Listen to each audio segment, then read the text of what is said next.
Morning, everyone. Hi. And thank you to the inaugural congregation of the Brains of Wellbeing and Beauty. We're in partnership with Clinique La Prairie for this series, and I'm delighted to be joined here today by Simone Gibertoni, who is the CEO of Clinique La Prairie as of the last 10 years, you told me. Yes. Obviously, Clinique La Prairie is an august institution. It was founded 95 years ago, and its founding principles from what they were then to what they are now have changed kind of dramatically over the last sort of nearly 100 years. Start by telling me a little bit about like in what spirit it was founded and kind of who were your initial customers back in the day. Good morning, everybody. I'm so happy to be with you because I'm a big fan of Jo, so I'm so happy to be on stage with you. Not after he's just tried to explain loads of therapies to me and I'm like, what? Nah, no idea. But So we are going to try to simplify today some of the concepts from epigenetics to glycans but really thank you for organizing this wonderful talk. And so the Clinique La Prairie was founded almost 100 years ago, so it was 1931. It was a Dr. Nians who invented an incredible therapy which was called revitalization. It's a therapy that we are still doing today.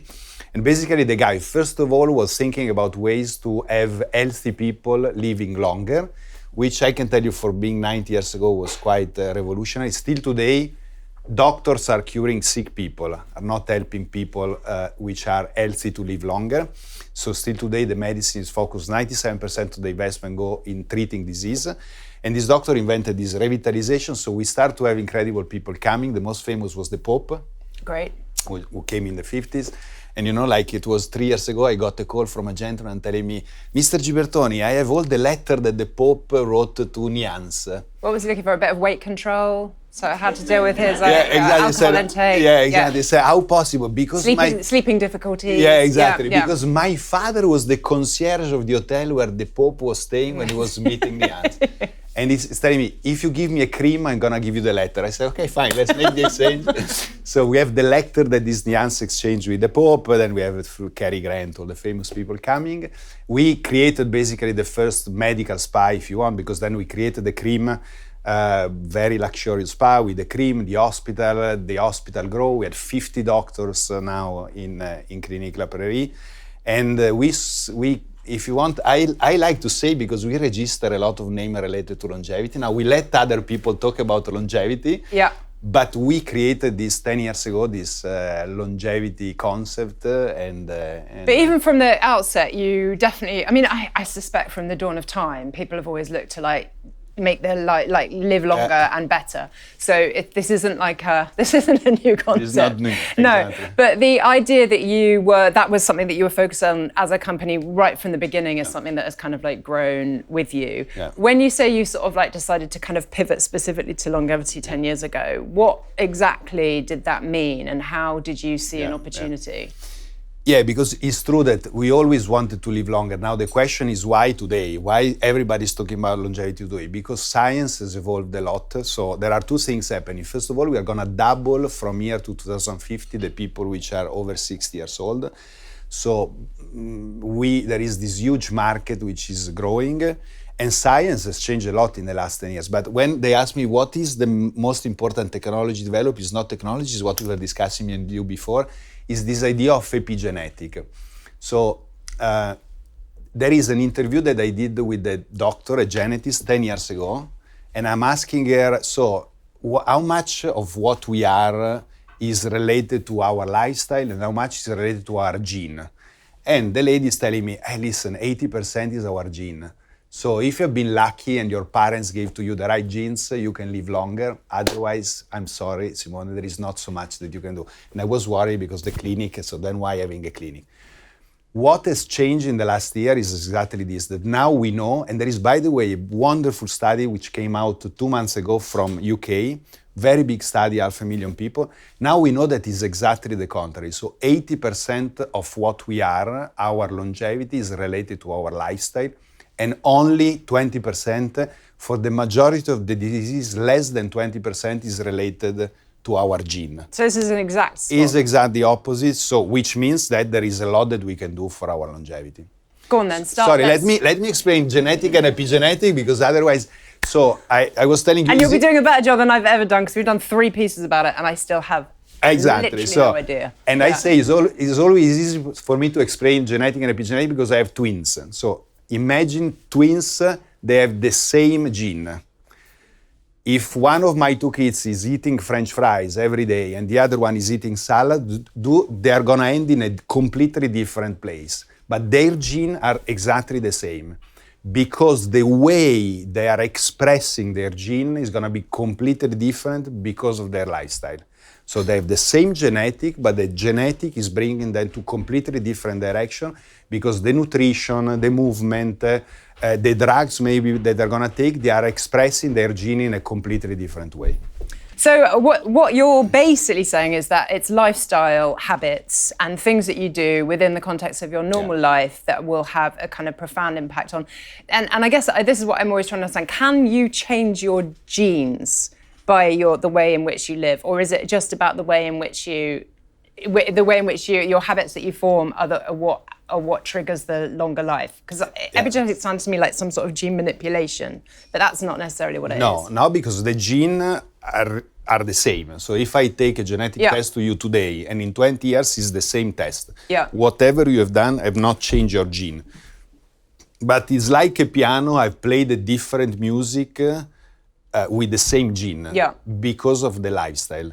And because of not only the lifestyle, because of the supplement that you took, because of the movement that you do, because of the transcendental meditation that you start doing, all these things are changing the epigenetic of your body. So to look at the profile then of the people that come to visit you, they're turning up.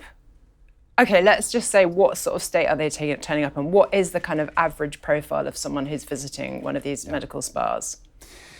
So first of all, we have now 2 types of clinic. We have what we call health resort, where you can come for 1 week, not less than 1 week, because we believe that if you do less than 1 week, you cannot get result. And what do you do in a clinic? Could be Clinique La Prairie, could be another clinic, but what do you do in a serious clinic? So I always say, if you want to check when you go to a longevity place, if it's serious, you always need to have 3 steps. Diagnostic, so first of all, we understand the way your body works. So a serious longevity process, start understanding your genetic, your epigenetic, your glycans, your metabolomics, so the way you are. Second point is intervention. For us, intervention is based on what we call 4 pillars: medical, nutrition, well-being, and movement. And the third step is follow-up. So understanding if the intervention that we have done is working in the right direction. If you don't have these 3 steps, then I've simplified for you. But if you don't have these 3 steps, it means that it's not a serious place. You need to have customization, you need to have diagnostic, and you need to have follow-up. What are the things, though, that people are most commonly coming in for, from a longevity point of view? Is it that they're having sleep problems? Is it dietary? Like, how much do people understand about, like, say, inflammation when they come? Yeah, it's exactly. They don't come saying, I feel I'm too high, I'm too inflamed, right? Yeah. They feel they don't have energy. They want to live, what we say now, they want to live at their fullest possibilities. And of course, there is this idea of, is there a way for me to live longer? Now, when we talk about longevity, we don't talk about living longer, first of all, we talk about living better. Just for your information, this is another important point, we are living in average 7 years of our life. And now, because all of you are very young, so we don't think about this, but 7 years of our life without the possibility to live fully our life. And in average, we have 3 diseases in the last 7 years of our life. So, say that again, sorry, because I need that's... So if you take an average person, is living the last 7 years of their life with at least 3 diseases. Right, okay. Yeah. So you cannot live fully. So before thinking about living 10 years more, let's try to fix the problem of these last 7 years. Yeah. So which is called Healthspan compared to lifespan. Right. So the focus of longevity is, the first focus on longevity is to give you the possibility to live, if you have 85 years, to live fully these 85 years, right? Because I think that's one of the biggest preconceptions, like misconceptions maybe about longevity. It's like, who wants to live forever? If I'm going to be 200, I'm going to be crippled. Exactly. It's sort of just this, but that's sort of not the point at all, is it? No. It's about like trying to extend the quality of life for as long as humanly possible. Yeah, it's not extending the life, first of all, but is living Improving the health span. Exactly, Right. healthier and happier in. And what are the three most common ailments that will probably see us off, or is it like what are the most likely kind of outcomes in this last 7 years? Do you think?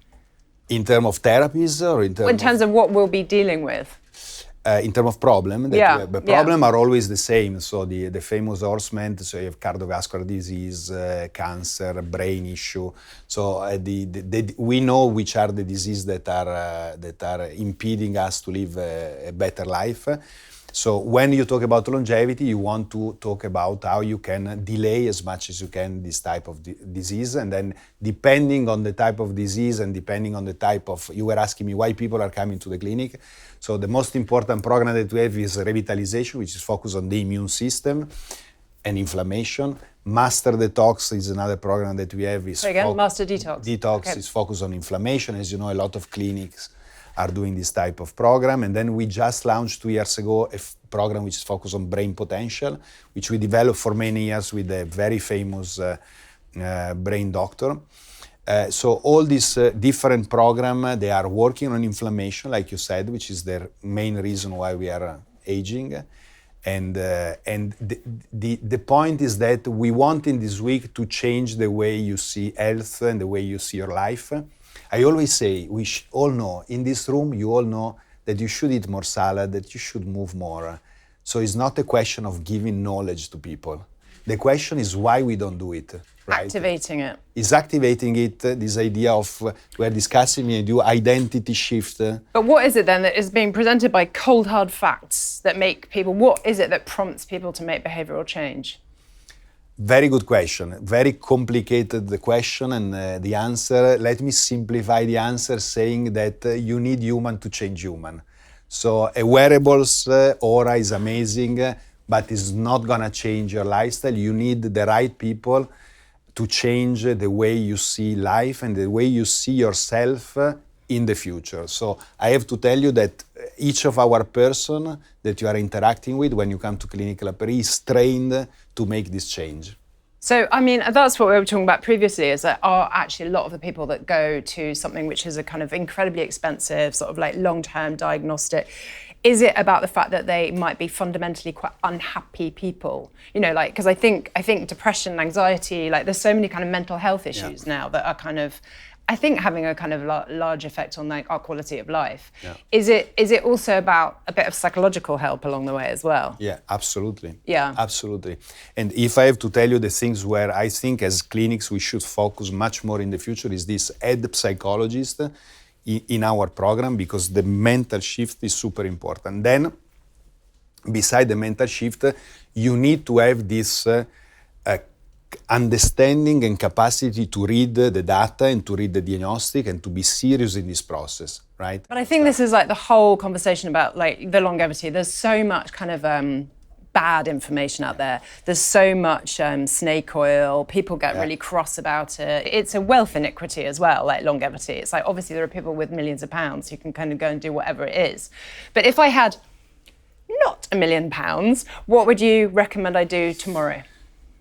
Beside coming to us, which like besides paying £34,000, which like it's 8 years which I'm chasing you to come to.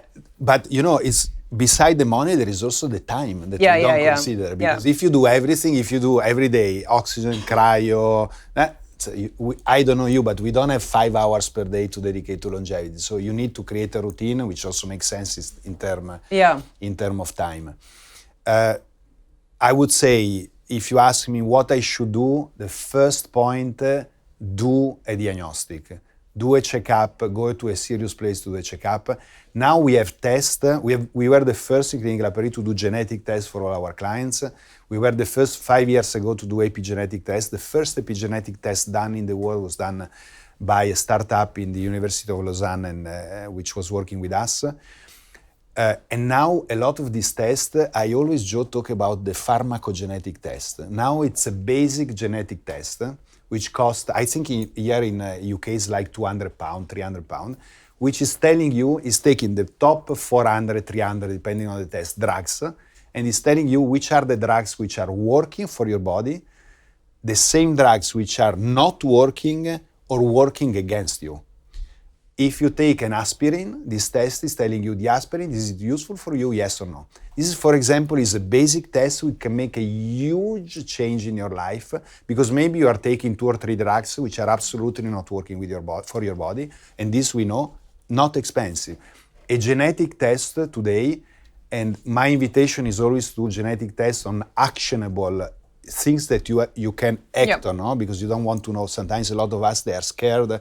Oh my God, I do a genetic test which is telling me that I'm gonna die in 15 years. No, you focus on actionable stuff, and this is also very cheap today. And you can learn a lot about your body, you can learn a lot about how your body works. So my point, first thing is do a diagnostic, and then get serious people to work on the intervention with you. We have a philosophy, we call it 3C, competence, care, and customization. You need to have very competent people. Care is super important because you need to have people that they don't want to sell you stuff. They are taking care of your health. This is super important. So there is this humanity and attitude in people that are doing our job, which is super important because at the end, we need to help people. And the last point is what we were discussing, customization or personalization. You need to go to a place which is personalized what you do. I wanted to talk about the sort of culture of longevity a little bit, because I think where in, say, the 1920s, 1930s, there were sort of various attitudes towards things that you could do. There's always been this idea of like the like magic pill that will kind of solve whatever it is. And I think we're very much in that epoch at the moment. Like we see one drug, we hear about one thing, everyone kind of then moves towards that or chases around. And then I think there was a moment in the sort of like maybe say the 80s, the 90s, where it was a much more kind of holistic moment, where we were looking about behavioral change and meditation and breathing and sleep, all things that we could do that were kind of largely non-interventionist and definitely away from, we seem to have like cycled back into a like very, very kind of science-focused attitude towards things. Are we back in a magic pill era? I think the answer is yes. Yeah. And it's if I can mention what we did in the last year, which was this creation of this ecosystem of longevity, the clinic, the urban center, the supplement, because we wanted to go over this idea. We were discussing about Ozempic, GLP-1. It's the same philosophy of a lot of people coming to our place. I go 1 week to Clinique La Prairie so I can do whatever I want the rest of the year. So fix it for me right now. And when we say GLP-1, we're talking about basically Ozempic or any kind of those. No, it's the same quick fix, because everybody knows that exactly GLP-1, once you stop taking, you take the weight in 2 weeks, more or less. Yeah. So I think the point is go beyond this idea of quick fix. And the idea of creating urban center, we want our clients to come 1 week to La Prairie. We want to follow them when they are back in their cities, because what's all usually happen is that you see a nutritionist Clinique La Prairie, then you go back to New York and there is another nutritionist which is telling you exactly the opposite. So creating habits is the most important thing. So we wanted exactly to create and to go beyond this idea of magic pill. Despite our revitalization, which is still our most important program, we have a magic pill, but our magic pill works. Exactly. But this idea of the 4 pillars that I was telling you, medical, nutrition, well-being, and movement, we are building a beautiful place in Saudi, and we have these 4 pillars represented in the architecture. So there is a longevity plaza in the middle, and all the consultation you do in the longevity plaza, and then with your longevity coach, you decide in which pillar you have to go, because we want people to go home and to remind that their life is going to work only if they're able to focus in these 4 pillars. So for us, it's still an holistic approach. Habit building. Back to the GP1, because I think there's been so much subsequent research. Like it started off, I mean, it was I think it was initially developed for weight loss. It then was seen to have useful uses for diabetics, because I had a big argument in Washington at the weekend. Well, not an argument, but the woman who worked for Johns Hopkins in the food department was saying, no, Ozempic is for obesity. First and foremost, exactly. You are not stealing that drug off diabetics, which I thought was really interesting, because I think that whole argument has been, like the common uses and like who uses a drug, who gets to use it, what's the ethical application. But then we've subsequently found out that it's incredibly powerful in treating various addictions. They're looking at it for the use of like alcohol, but also kind of more kind of mental, like gambling, I think is even kind of possibility, because it sort of changes your brain patterns. And then you were saying also now longevity. Yeah.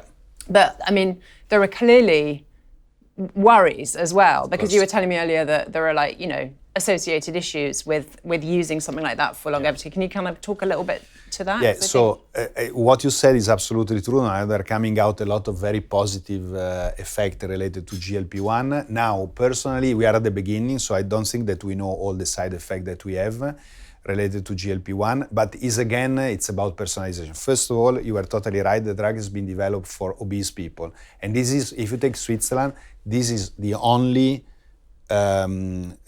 doctor can prescribe GLP-1 only to obese people. Yeah. So you should not take if you are not obese, and if you are obese, of course, it's going to give you a big help. But for example, if you are old and you are not obese and you take GLP-1, you lose muscle. And sarcopenia is one of the main issues that you have in terms of longevity when you are old. So we come back to this point of personalization. I think what is bad, there was 2 months ago in Switzerland, they stopped at a certain point for 2 weeks all the goods in the custom because they wanted to stop all this AliExpress, Temu type of shipment of fashion stuff. Okay. They discovered that 1/3 of the stuff stopped at the custom were GLP-1 drugs that people they could not get in Switzerland, so they were getting from outside. So but just to tell you, this is the other thing. This is like, I mean, on the same level, these kind of like longevity hackers. We've seen this kind of like, personalities like Brian Johnson, which we can nicely link to. But Brian Johnson, we've got like Dave Asprey. You've got these people who have invested, say, up to 20 million of their own, personal finances into investigating all of these different kind of exploratory, untested drugs. They're telling people like all these hacks that you can go if you go and buy something down at the, and it's and I mean, Ozempic use is like widespread amongst lots and lots of people I know who aren't obese and are not necessarily getting it through the kind of like authorized routes, let's say. So like how do you even respond to that? And like is someone like a Johnson, is he useful to you? Is he helpful because he's put longevity on the map? Yeah, exactly. That's a very interesting question. I would say I saw his documentary. Seems really a very nice guy. I would say there are 2 issues related to this way of seeing longevity. The first one is that you are basically tell to people, do what I do to live longer, and is what we just were sharing is not true because each of us is different. So superficially we are all the same, but in reality we are different. So I come back to the point, don't take standard recipe, but start going into this process that we were discussing. And then the second point is, frankly speaking, the guy is waking up at 4 and is doing longevity until 9 in the evening. Yeah. Nobody of us has 12 hours per day to focus on longevity, and 10 millions per year, more or less. I think Dave had spent something like 20 million. 20 million, and Brian Johnson is probably a little bit less. Yeah. So it's very difficult to apply. And I think this is the other kind of thing. I think for me personally, when I think about longevity, I think about the wisdom of my great-grandma or my grandmother who ate fresh food and bought stuff from the market, used, didn't kind of, was aware of pesticides. She was very aware of how things were manufactured. She was very active. She always had the stairs. She didn't ever, all of these things are the wisdoms of the ancients that I think are exactly what you said. It's the same sort of behavioral habit making. It's the things that you're supposed to do. I think what's really interesting at the moment is that we're at an inflection point in society where on the one hand you're seeing obesity rates and sugar consumption and all of these things just go through the roof. We've also got kind of new rules in Britain, which means we're going to be shipping in lots of disgusting chemically treated meat from America and things. Yeah. And as a sociological thing, we're just getting unhealthier. Absolutely. Whereas then on the other hand, you've got this incredibly narrow 0.01% who can afford to go and kind of try all of these therapies. So how do we bridge this into a healthier? That's a big issue. I give you an example. That's a big point. We could talk about these hours. And then I want to come back to the grandmother recipe. There is a difference in lifespan between rich countries and poor countries of 30 years. So if you take Japan and if you take, I don't remember which is 30 years, but there are in the same place, I don't know London, but if you take Chicago, rich people, poor people, 30 years of difference. If you take New York, it's 15 years. So it's exactly the same developing. Exactly the same. And we are all talking about longevity, but like you said, the society is going in a very different direction.